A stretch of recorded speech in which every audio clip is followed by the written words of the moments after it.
Está havendo um racha no Supremo Tribunal e uma treta pesada entre Flávio Dino e Alexandre de Moraes, porque veem a sucessão de Lula em suas mãos. E olha só o que está acontecendo ali agora em Brasília, pessoal. Para quem acha que está tudo às mil maravilhas e eles estão todos de mãos dadas, preste atenção no que temos para mostrar aqui agora. Acabaram de surgir aqui notícias interessantes aqui sobre ministros do Supremo e uma divergência que está havendo ali juntamente com o governo Lula e que ninguém está falando sobre isso, mas nós vamos trazer aqui agora o Alan dos Santos, direto dos Estados Unidos, e o jornalista Ernesto Lacombe, que tem informações privilegiadas, vai mostrar tudo isso aqui, o que está acontecendo entre Flávio Dino e Moraes. Confira aí essa matéria. Antes, dá um like nesse vídeo e também se inscreva aqui no canal para ver outras matérias como esta aqui que nós vamos te mostrar agora.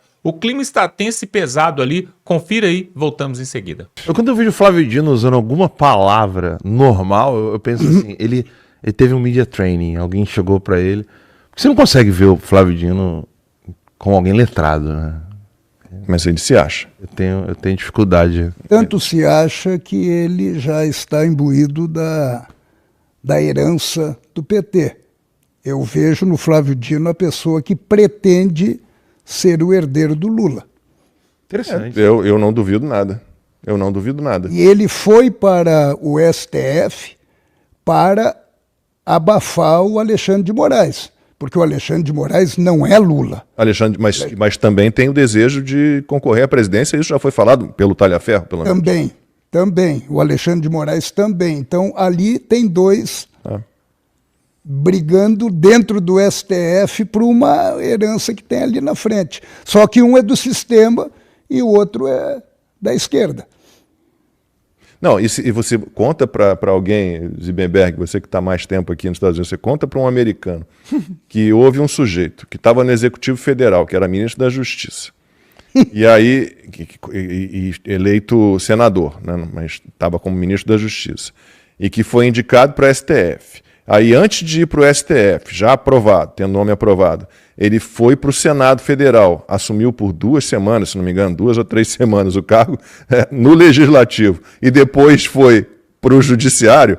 Se você fala isso para um americano, que tem no Brasil um sujeito que em um mês, mais ou menos, passou pelo Executivo, pelo Federal, pelo Legislativo Federal e foi parar no Poder Judiciário... Com a carteirinha de comunista. Graças a Deus. Cara, é lamentável. É uma loucura. Lamentável. É uma loucura. Mas eu já conversei com americanos aqui nos Estados Unidos e eles já têm conhecimento de quem é a figura do Alexandre de Moraes.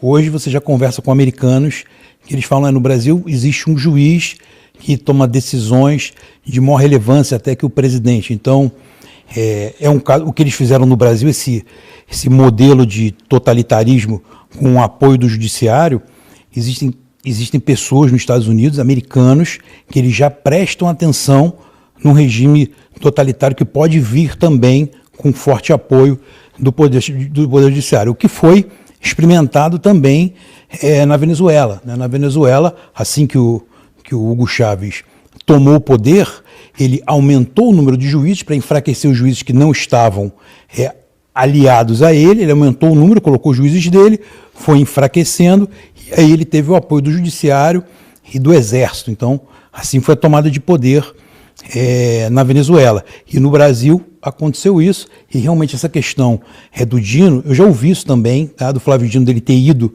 para o Supremo Tribunal Federal para dividir um pouco a atenção que estava muito grande com Alexandre de Moraes, e que existe sim um projeto dele sair para poder concorrer à presidência. Eu também já... E muito grande em relação a ele próprio. O PT estava se sentindo desconfortável com o poder que o Flávio Dino vinha tomando dentro do Planalto.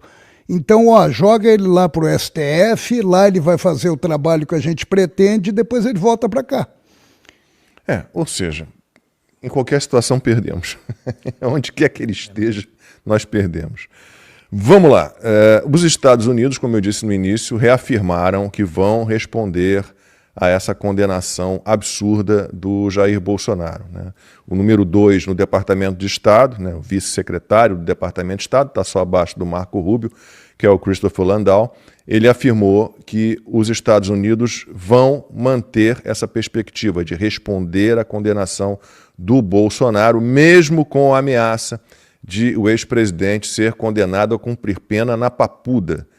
E por que o Landau ele veio de novo a público falar sobre isso?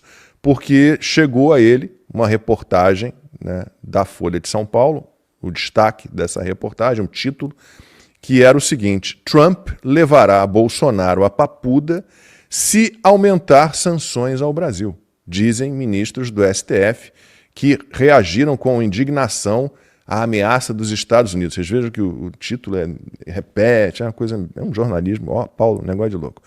Aí o Landau foi lá e respondeu: se essa reportagem for precisa, isso apenas confirma que todo o processo judicial em andamento no Brasil é uma farsa política. Aqueles que afirmam estar seguindo o Estado de Direito não podem aumentar a pena de um réu com base na reação de uma terceira parte à sua decisão. É algo inacreditável. Aí depois o Landau voltou mais tarde, fez outro comentário sobre o Brasil na página dele no X. A atual crise em nossas relações com o Brasil oferece um bom momento para reafirmar um ponto fundamental sobre diplomacia que meu pai destacou há meio século. O pai dele também era diplomata, foi inclusive embaixador no Chile. Não é nosso papel como diplomatas dizer a outros países soberanos o que fazer, mas é nosso dever deixá-los cientes de que suas ações podem e terão consequências. Vamos lá, Alan, recado dado mais uma vez. Vocês vejam como eu não estou me lembrando agora, mas já houve um outro caso assim, em que ficava muito claro que não era a lei que estava sendo aplicada.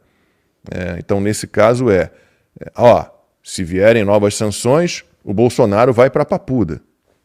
Gente, que história é essa? O que determina para onde vai ser mandado um ex-presidente condenado, entre aspas, não é o que foi feito com o Lula ou o que foi feito com o Temer, não. É o que vem dos Estados Unidos em represália à tirania no Brasil. Então, isso inclusive está publicado lá no nosso Substack, né? Eu coloquei um texto lá sobre hostage diplomacy, ou seja, diplomacia de reféns. O Brasil, neste exato momento, apesar da imprensa esconder essa imagem evidente, né? A imprensa faz de tudo para esconder isso. O Brasil hoje faz diplomacia de reféns. O que é diplomacia de reféns? Você prende uma pessoa de modo inconstitucional, criminoso, desobedecendo as próprias leis locais, ou seja, não existe papo de soberania, porque você já não respeita a sua própria soberania, você já está desobedecendo todas as leis do processo penal brasileiro, do processo... o Alexandre pode explicar até melhor sobre isso, né? Como que funciona um processo, né? O papel da acusação, o foro próprio, enfim, isso já está mais do que evidente para o mundo inteiro que as vítimas do 8 de janeiro e o próprio Bolsonaro não podem estar, nenhum dos inquéritos que foram abertos por Dias Toffoli, tendo como relator o Alexandre de Moraes, poderiam existir dentro das leis brasileiras. O fato de que o STF, posteriormente, em colegiado, falou assim, não, tá tudo ok, pode manter esses inquéritos aí, não mudam as leis brasileiras, não mudam. O problema é o Senado que está omisso. Então, diante dessa situação completamente, mais do que irregular, tá? Essa situação criminosa do STF, eles estão aumentando o ato de tortura das suas vítimas de acordo com as políticas de diplomacia dos Estados Unidos ou da China. Ou seja, se a China vai ter mais espaço no Brasil, então nós precisamos manter Bolsonaro como refém. Ou seja, Bolsonaro fica aqui preso, porque a tua voz pode atrapalhar o nosso trabalho. Se os Estados Unidos não estão satisfeitos com a ausência da liberdade e a ausência da democracia, e o Brasil já não é mais uma república de fato, com três poderes independentes, e os Estados Unidos falam assim, opa, então eu vou começar a tratá-los de modo distinto, porque não queremos promover um país assim. É óbvio, eles vão também aumentar as penas. E esse aumento de penas é, na verdade, o aumento de tortura. A tortura, quando ela... Primeiro que é bom lembrar que tortura não é só aquela praticada pela KGB, quando eles enfiavam agulha na unha do cara, banho de toalha para não ficar marca no corpo, ou torturas como você algemar a pessoa, deixar a gota d'água caindo na cabeça dela durante dias para ela ficar com frio, resfriado. A tortura não é só física, existe a tortura psicológica, quando você aprisiona uma pessoa de modo ilegal, quando você impede que essa pessoa tenha contato com outros, quando você congela os bens dela, forçando a pessoa a viver num estado de pobreza, que a pessoa não viveria em um ambiente normal. Tudo isso é ato de tortura. Então Alexandre de Moraes, ele é um torturador. E não sou eu que estou dizendo isso como uma mera opinião. Não é sequer opinião minha quando eu digo, não é nem mera, né? Porque mera é parte, né? Não é uma opinião dizer que Alexandre de Moraes é um torturador. É o que está escrito na decisão do governo americano em relação a Alexandre de Moraes ao sancioná-lo como violador de direitos humanos fundamentais.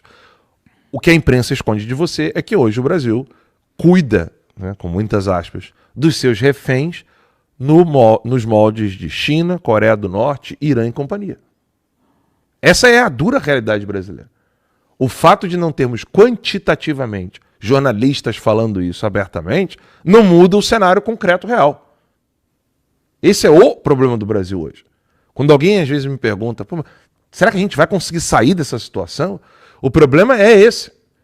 Jornalistas como Guilherme Amado, eu perguntei ao Grok, eu fiz uma publicação aqui agora, eu perguntei ao Grok, se o Pedro quiser colocar na tela aí, eu perguntei ao Grok qual é a média de engajamento do Guilherme Amado quando ele não faz uma matéria sobre o Bolsonaro.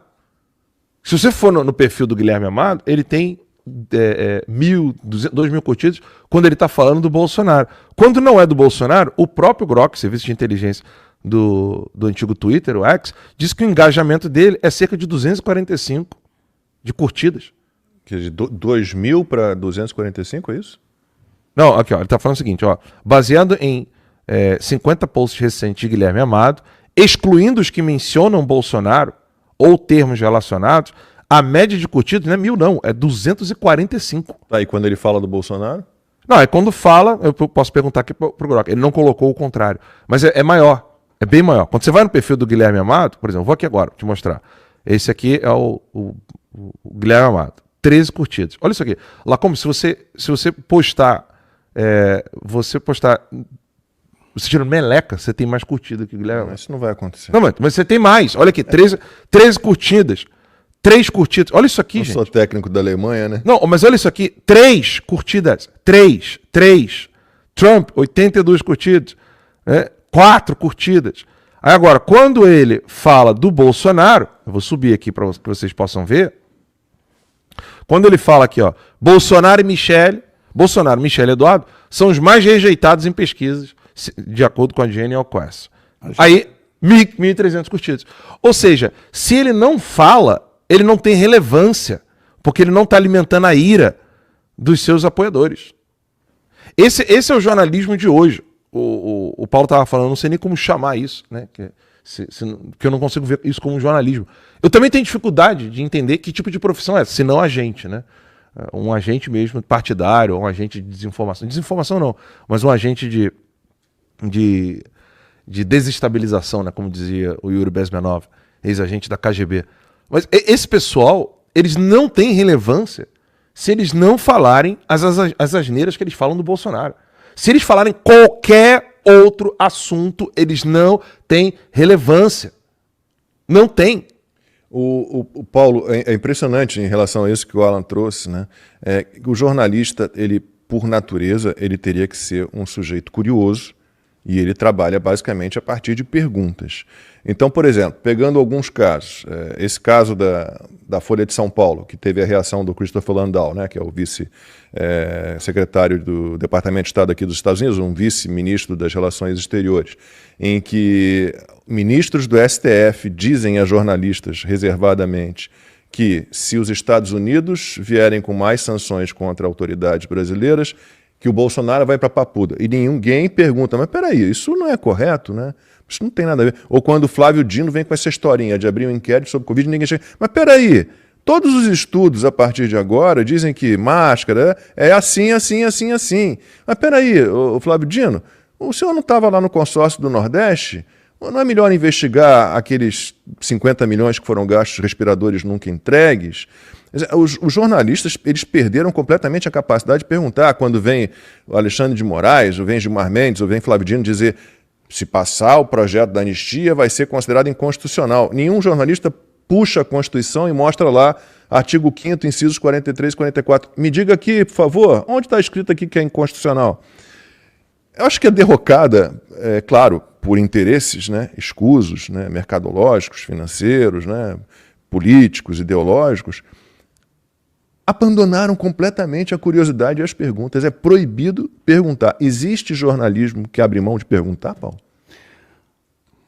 Não, pronto. O jornalismo, a base dele é perguntar, né? É ser curioso e desconfiado, invadir. né? Desconfiado, curioso e desconfiado. Mas daí tem um detalhe, né, Lacombe? Tem um detalhe importante aqui. Sai fora da cartilha missão dada, missão cumprida. Essa cartilha foi estabelecida desde a saída do Lula da prisão. E a partir dali ela foi montada e trouxeram a imprensa junto.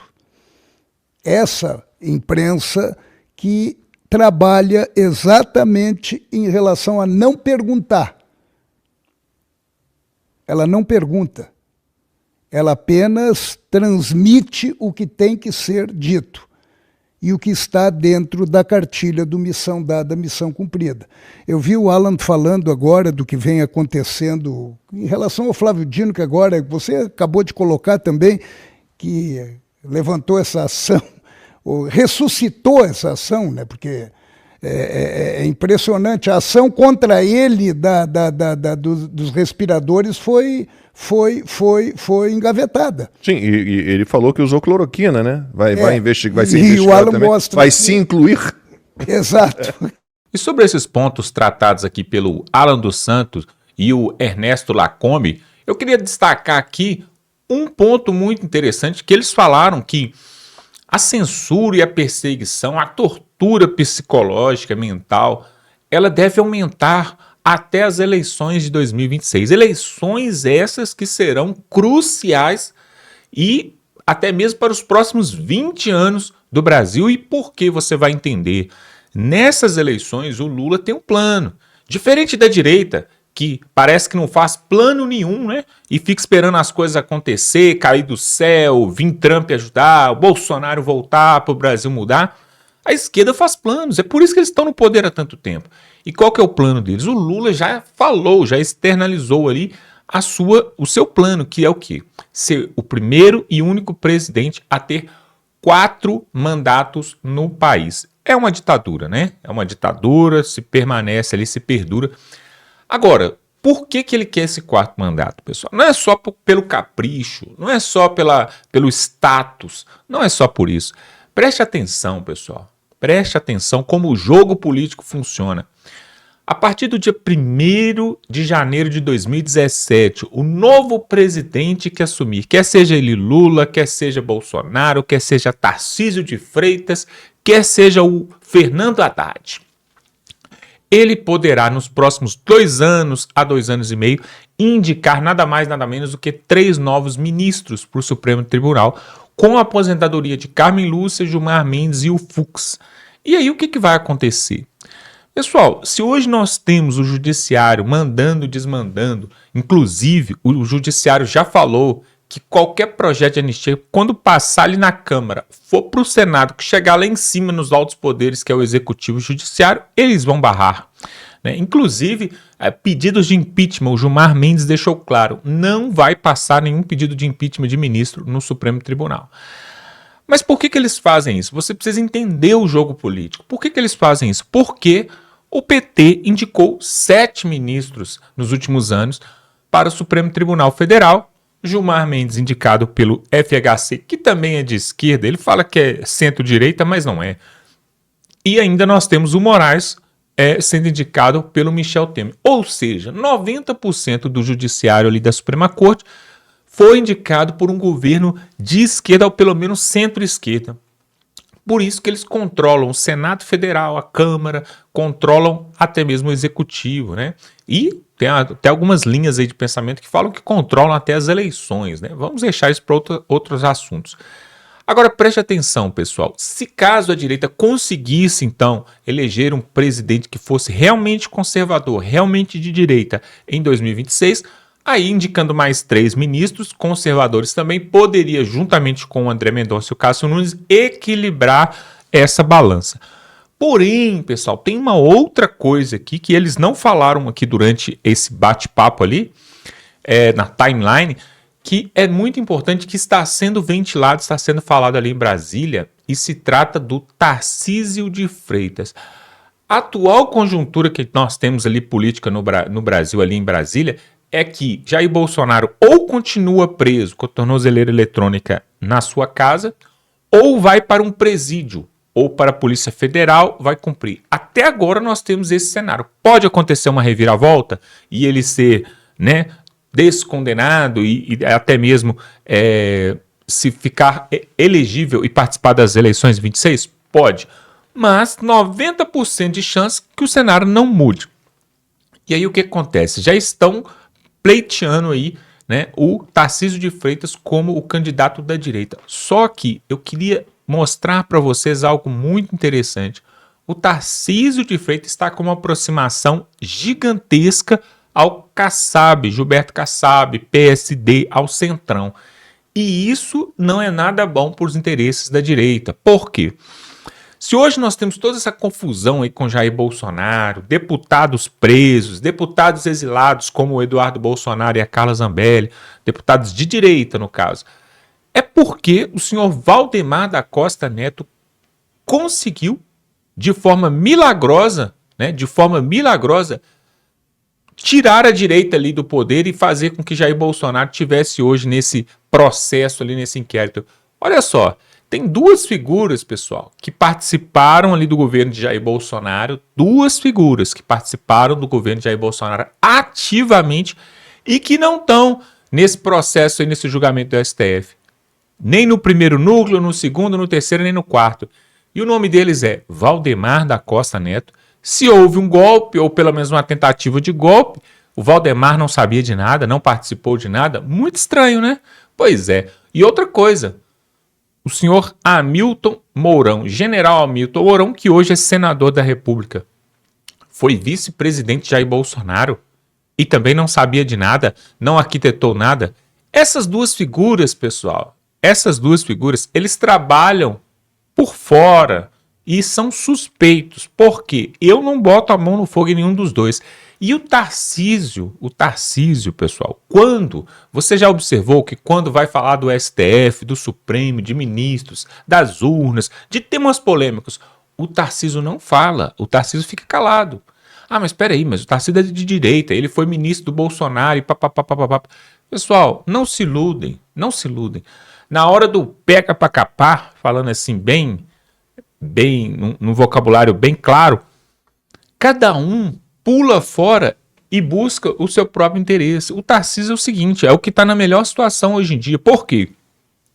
Ou ele vai disputar uma presidência da República pela direita, e aí o seu nome, o seu capital político cresce ainda mais, ou ele disputa o segundo mandato em São Paulo com grandes chances de ganhar. Então, ou seja, pessoal, quem saiu ganhando essa história? Valdemar da Costa Neto está lá na frente do partido que recebe uma bolada de fundão eleitoral e o Tarcísio está aí, tem o seu cargo político preservado até hoje. E Jair Bolsonaro está lá preso, os presos do 8 de janeiro também, os deputados bolsonaristas e também os jornalistas e até youtubers estão exilados, fugidos do Brasil. E aí, pessoal, quem saiu ganhando essa história? Então, muito cuidado antes de apoiar Tarcísio de Freitas, pessoal. Muito cuidado, porque ele está com uma aproximação muito grande para o Centrão e existem algumas pessoas falando ali em Brasília, nos corredores de Brasília, de que o Tarcísio de Freitas seria o candidato do centro-direita e não simplesmente da direita. Muito cuidado com isso. Olha só, nós vamos ficando por aqui. Se você gosta desse tipo de conteúdo, te convido para se inscrever aqui, totalmente gratuito. Só dá um clique aqui embaixo que você se inscreve. Pega o link desse vídeo, manda no grupo da família, no grupo do WhatsApp, compartilhe, pessoal, para que todos possam saber daquilo que realmente está acontecendo ali em Brasília. Vamos ficando por aqui e até a próxima.